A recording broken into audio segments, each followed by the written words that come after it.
Rome built an empire that lasted 1,000 years, but the secrets it buried may last forever.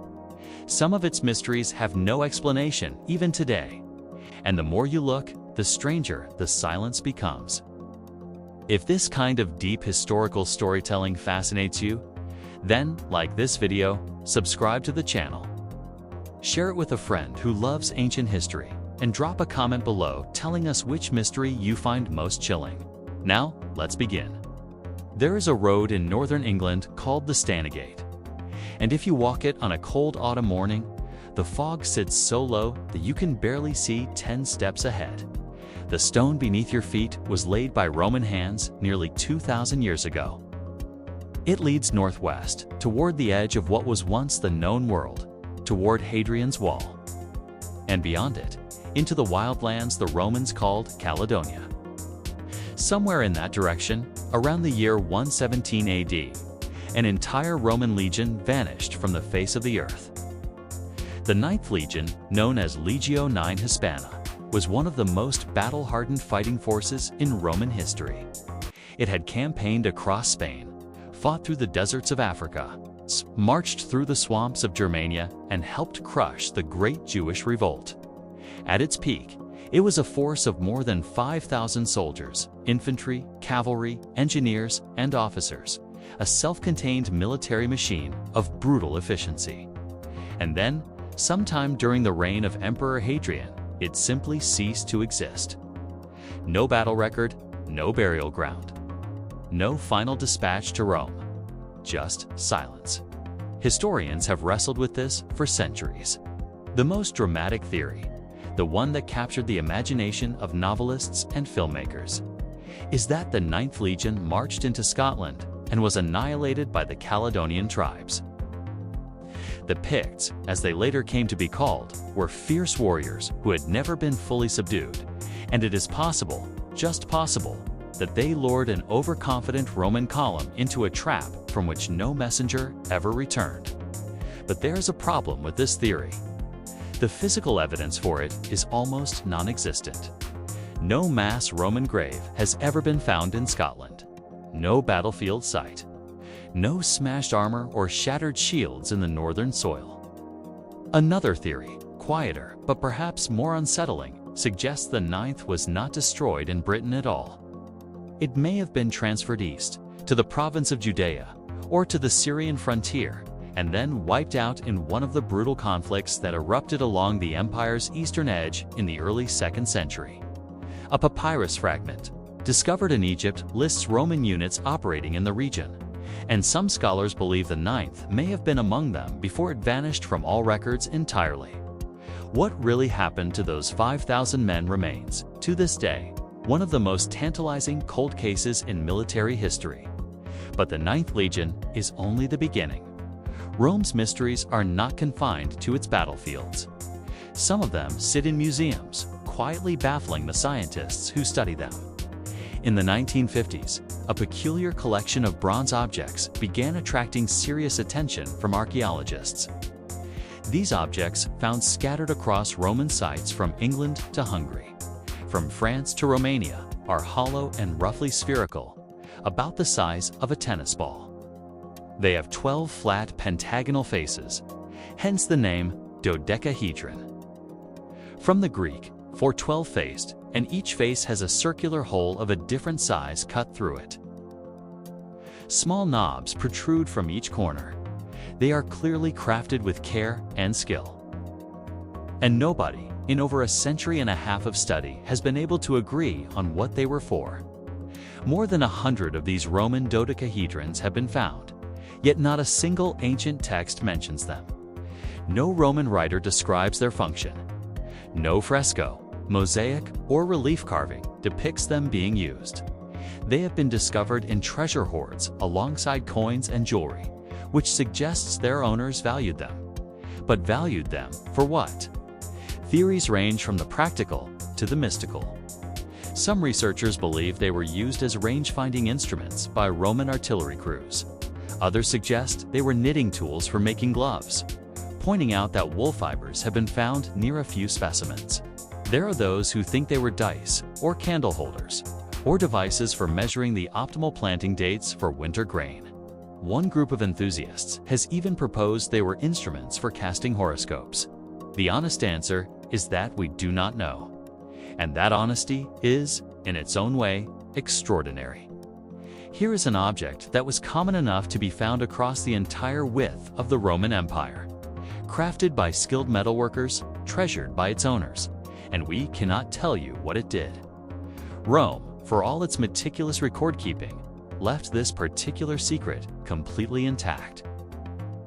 Some of Rome's secrets, however, are written into the very fabric of its buildings, and one of the most remarkable has only recently begun to be understood. Modern concrete is strong, but it is not eternal. Within 50 years, the concrete columns and seawalls of today's world begin to crack and crumble. Salt water is particularly destructive. The chloride ions penetrate the material, corrode the steel reinforcements inside, and the structure weakens. Roman marine concrete, by contrast, has been sitting in the Mediterranean Sea for 2,000 years and is, in many cases, getting stronger. Not just holding on, actually improving with age. For a long time, this was simply noted as a curiosity.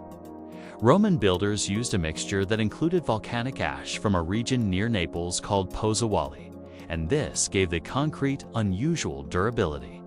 But in 2017, a team of researchers studying Roman harbor structures made a discovery that changed the conversation entirely. When seawater percolated through the Roman concrete over centuries, it reacted with the volcanic minerals to produce a rare crystalline mineral called tobermorite. This mineral filled in the tiny cracks that naturally form in any concrete over time, reinforcing the structure from within. The Roman concrete was not just resisting decay, it was literally healing itself. What makes this discovery stranger still is that the Romans appear to have known what they were doing. They did not stumble onto the recipe by accident. Ancient Roman writers, including Vitruvius in his architectural treatise, specifically described the importance of using volcanic ash from Pozzuoli in seawalls and harbor foundations. They knew the volcanic material was essential. They did not know the chemistry.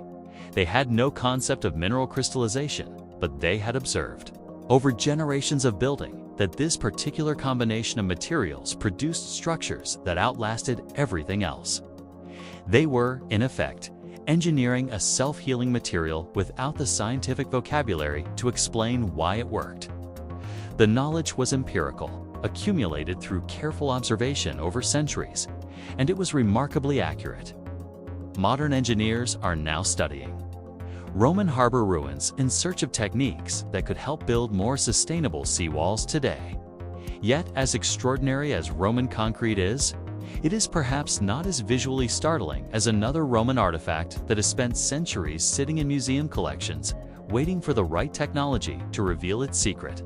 The Lycurgus cup is a Roman glass vessel, created sometime in the 4th century AD, and it now sits in the British Museum in London. At first glance, it appears to be an opaque jade-green object, decorated with a scene from Greek mythology showing King Lycurgus being ensnared by vines. But when you hold it up to the light, when light shines through it, rather than onto it, the cup transforms completely. It turns a deep, glowing red, the color of old wine or fresh blood, almost luminous from within. For centuries, this was simply described as a curiosity of ancient craftsmanship, an effect produced by some unknown technique. Then, in 1990, researchers examining fragments of the cup under an electron microscope made a discovery that stopped them cold. Embedded throughout the glass, in quantities too small to see with the naked eye, were particles of gold and silver, not dissolved uniformly through the glass, but present as discrete particles measuring between 50 and 100 nanometers in diameter. To put that in perspective, a human hair is roughly 80,000 nanometers wide. The Roman craftsmen who made this cup had somehow dispersed metal nanoparticles through the glass with extraordinary precision. And these nanoparticles were responsible for the color-changing effect. When light hits the outside of the cup, the electrons in the nanoparticles vibrate in a way that absorbs certain wavelengths and reflects green. When light passes through, They absorb different wavelengths and glow red. This is nanotechnology, not a precursor to nanotechnology. Not a rough approximation, the actual manipulation of materials at the nanoscale to produce desired optical effects. The Romans were doing this in the 4th century AD. The question that immediately follows, how, has no satisfying answer. The working theory is that the effect was achieved accidentally at first, perhaps by using impure metals that naturally contained fine particles, and then refined through generations of trial and error by craftsmen who could observe and replicate the results without understanding the physics behind them. There is currently no other known example of Roman glass with this property, which suggests the technique was extremely rare, perhaps known only to a single workshop or craftsman, and was eventually lost entirely. Rome was full of such knowledge. Brilliant, specific, and utterly unrecorded. And sometimes the loss of that knowledge was deliberate. Sometimes powerful men took their secrets to the grave. On the Ides of March, the 15th day in the year 44 BC, Gaius Julius Caesar entered the theater of Pompey in Rome to attend a meeting of the Senate. He never left it alive. By the time it was over, he had been stabbed 23 times by a group of senators who called themselves liberators and believed they were saving the Roman Republic from a tyrant. What followed was not liberation, but catastrophe. 17 years of civil war, the deaths of many of the conspirators themselves, and ultimately, the transformation of Rome into an empire under Caesar's adopted son, Augustus. The assassination of Julius Caesar is one of the most documented events of the ancient world. Yet forensic questions about it remain genuinely open. The ancient biographer Suetonius, writing over a century after the event, claimed that only one of the 23 wounds was fatal, a stab to the chest. A physician named Antistius reportedly examined the body and concluded the same. But modern forensic analysis of ancient accounts raises troubling questions. 23 stab wounds, delivered by a panicked crowd of men wielding daggers in a confined space, is a chaotic event, and the ancient medical accounts are vague enough that reconstructing the exact sequence or the precise wound that caused death is impossible. There is also a question that historians have debated quietly for decades. Did Caesar know what was coming? The ancient sources describe an elaborate series of warnings, a soothsayer. Strange dreams reported by his wife Calpurnia, a letter pressed into his hand as he entered the theater that he never read. Some historians argue these are later embellishments, mythological polish added to a historical event to give it dramatic shape. Others point out that Caesar had dismissed his Spanish bodyguard just weeks before the assassination, which was either the act of a man supremely confident in his safety, or a man. The Lodz or Guo had decided, for reasons we cannot recover, not to resist what he suspected was coming. The psychology of Caesar in his final weeks remains, like the precise mechanics of his death, a mystery that the evidence is too fragmentary to resolve. What Caesar's death unleashed, however, was a world of shadows, of hidden movements and secret ceremonies that Rome's elite conducted far from public view. Beneath the streets of Rome and beneath the floors of buildings across the empire lie small underground chambers that were carved or built in the 1st through 4th centuries AD to serve a religious cult that modern scholars call Mithraism. These chambers, known as Mithraea, are typically rectangular, with vaulted ceilings and stone benches running along each side, where worshippers would recline for communal meals.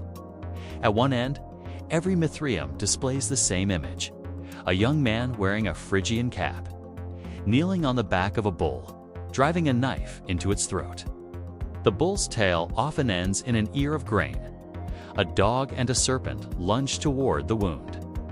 A scorpion attacks the bull's testicles. A raven watches from above. This image, called the Tauroctony, was reproduced with remarkable consistency across the entire Roman Empire. The same figures, the same positions, the same symbols. In England, in Syria, in Germany, in North Africa. Clearly, it carried a specific, deeply important meaning. And yet, we do not know what that meaning was. Mithraism was an initiatory cult. Its members were sworn to secrecy, and they apparently honored that oath so effectively that no systematic written description of their beliefs or rituals has ever been found. What we know comes from hostile outside sources, Christian writers who despised the cult, and from the physical evidence of the Mithraea themselves. The chambers were dark by design. The rituals involved fire, smoke, communal meals, and what appears to have been a grade system of initiation through 7 levels, each associated with a planet. The cult was particularly popular among soldiers and merchants, people who moved across the empire and valued brotherhood and loyalty. At its height, in the 2nd and 3rd centuries AD, it may have been the most widely practiced mystery religion in the Roman world. Some researchers have proposed that the Tauroctony is actually an astronomical map, with the bull representing the constellation Taurus, the scorpion representing Scorpius, the dog representing Canis Minor, and the killing of the bull representing the astronomical phenomenon of the precession of the equinoxes, a slow wobble in the Earth's axis that shifts which constellation appears at the spring equinox over thousands of years. If this theory is correct, then the central image of Mithraism encodes a sophisticated understanding of celestial mechanics.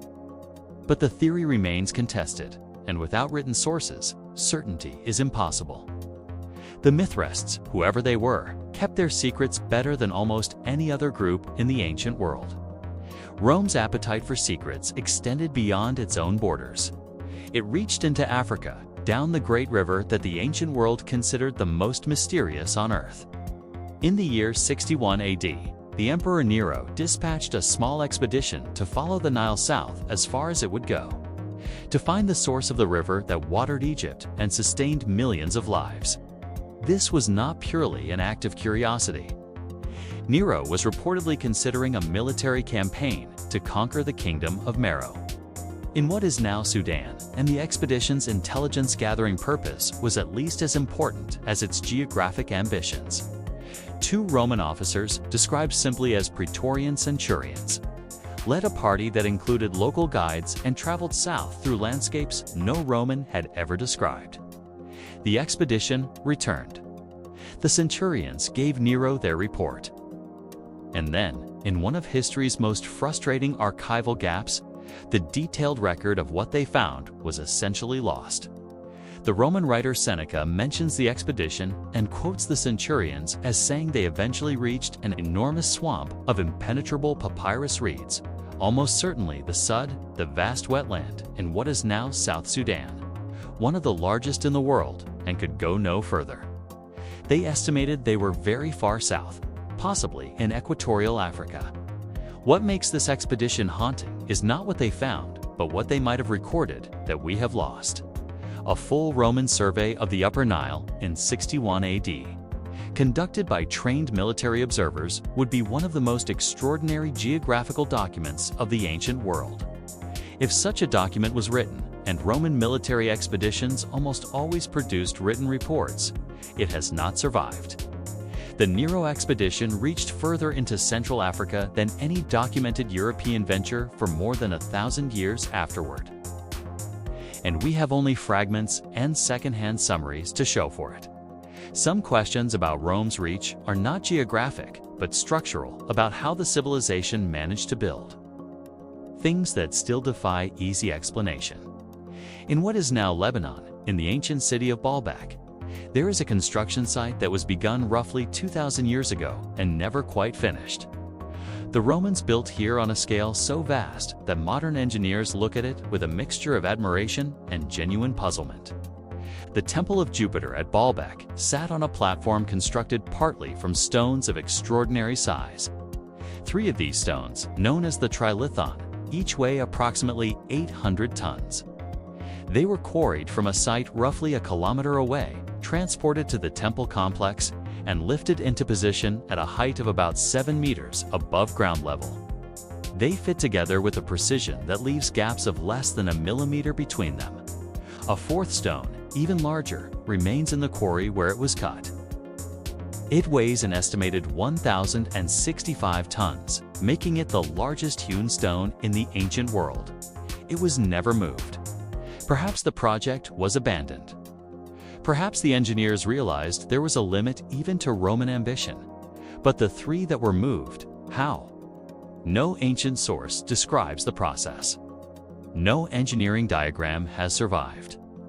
The Romans certainly used cranes, pulleys, winches, and rollers for large construction projects, and Vitruvius describes elaborate lifting machines in his architectural writings. But the scale of the Baalbek stones pushes the boundaries of even the most generous estimates of what Roman engineering could achieve.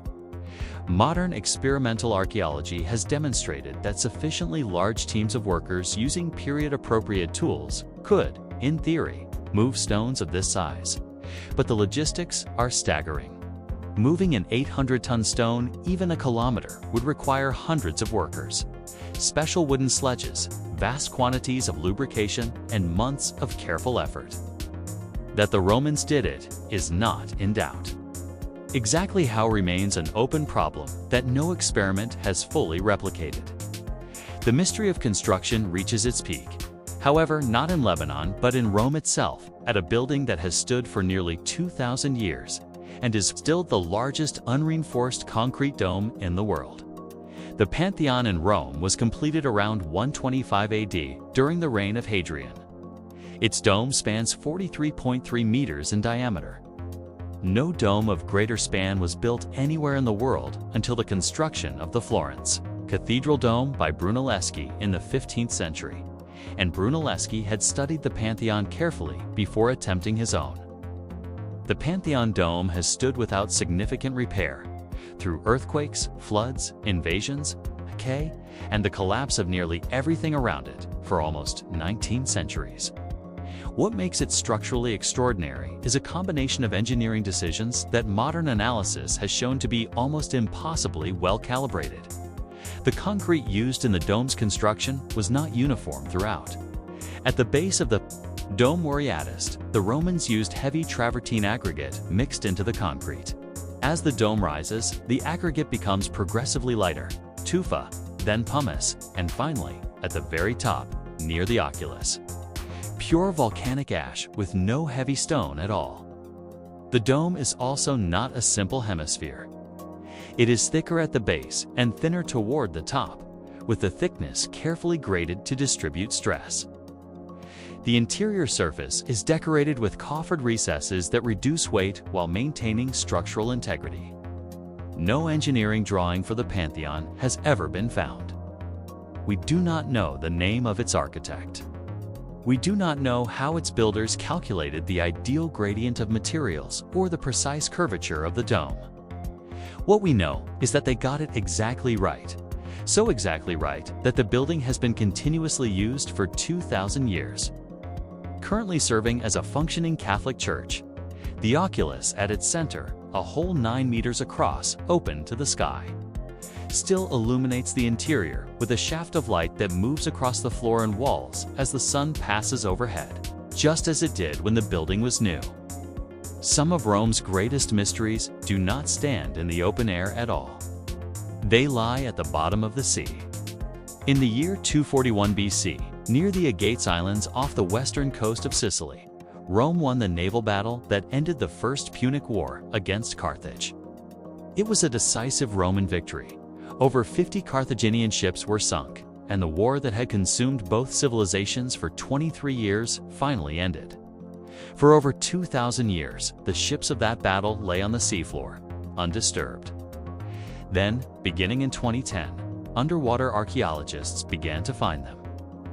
Bronze rams, the battering devices bolted to the prow of ancient warships, started appearing on the seafloor in the area of the ancient battle. By 2019, more than 20 of these rams had been recovered, along with helmets, amphorae, and other artifacts. Inscriptions on several of the rams identified them unmistakably as Roman and Carthaginian naval equipment from the 3rd century BC. The discovery confirmed ancient accounts of the battle with remarkable precision and opened a window onto a conflict that had previously been known almost entirely from literary sources. But the most intriguing aspect of the discovery is what it may still hold. The ancient accounts describe the destruction of dozens of warships in this battle, and only a fraction of the probable total number of rams has been recovered. The seafloor around the Aegates Islands is believed to contain one of the largest concentrations of intact ancient warship debris anywhere in the Mediterranean. The ghost fleet of the First Punic War is still largely down there, waiting. Each recovered ram carries inscriptions that tell us who ordered it made, sometimes the names of magistrates and officers. The potential historical information buried in those wrecks about Roman and Carthaginian naval organization, ship construction, logistics, and military command structures is extraordinary. What all these mysteries share is a particular quality that becomes more striking the longer you consider them. In each case, Rome left behind physical evidence of achievement: a vanished legion, a bronze puzzle, a self-healing harbor wall, a color-changing cup, an unsolved murder, a buried temple, a lost expedition, a quarried stone, a self-standing dome, a sunken fleet. And in each case, the written record that should explain it is incomplete, contradictory, or simply absent. This is not entirely surprising. The Roman world produced enormous quantities of writing, but the vast majority of it has been lost. Fires, invasions, the general entropy of centuries. Most of what Romans wrote is gone. What survives is a fraction, and that fraction is not evenly distributed. We have most of the literature that wealthy, educated Romans considered worth preserving. We have far less of the technical, practical, administrative writing that would explain how things actually worked. The soldiers who marched with the 9th Legion into Scotland, or wherever they went, almost certainly filed reports. The craftsmen who made the Lycurgus cup almost certainly shared the technique with someone. The engineers who moved the stones of Baalbek almost certainly kept records of how they did it. The architects who designed the Pantheon dome almost certainly drew plans. All of that knowledge existed. It was written down, and it is gone. This is what Rome's mysteries ultimately teach us, not just about the ancient world, but about knowledge itself and how fragile it is. The Romans were not primitive people working by instinct. They were sophisticated engineers, scientists in the practical sense, bureaucrats who valued documentation. And yet the record they left is full of gaps that we cannot bridge. The 9th Legion marches on in those gaps, and the Mithraic priests perform their rituals there. And somewhere in that darkness, a craftsman holds a glowing cup of light and fire, turning it in his hands, knowing something we will never know. Rome was, in the end, not a civilization that died. It was a civilization that partially forgot itself, that lost pieces of its own memory to time, fire, and the ordinary disasters of history. What we have recovered through archaeology, through the patient reading of texts, through scientific analysis of concrete and glass and bronze is remarkable. But the space between what we know and what we suspect is vast. And it is in that space that Rome's greatest mysteries live. Perhaps the deepest mystery is this: Rome built things meant to last forever. The Pantheon is still standing. The harbor walls are still holding. The concrete is still healing itself, but the knowledge of how it was all done, the real knowledge, the specific knowledge, the knowledge that could teach us, slipped away quietly, undramatically, while the buildings remained. Rome left us the answers without the questions, the objects without the instructions, the empire without the manual. And 2,000 years later, we are still trying to read the ruins. If this story left you as fascinated as it left us, please like this video to help more people discover it. Subscribe so you never miss a new deep dive into history's greatest mysteries. Share it with anyone who loves ancient history and leave a comment below. We want to know which of these 10 mysteries you find most compelling. Was it the Lost Legion, the nanotechnology cup, or something else entirely? Tell us below. Disclaimer: this content is created for educational and informational purposes only. The narratives presented draw on historical records, archaeological findings, and scholarly research, but also include interpretations and theories regarding historical mysteries that remain unresolved. not all claims represent scientific or historical consensus. Readers and viewers are encouraged to explore primary sources and academic literature for deeper study.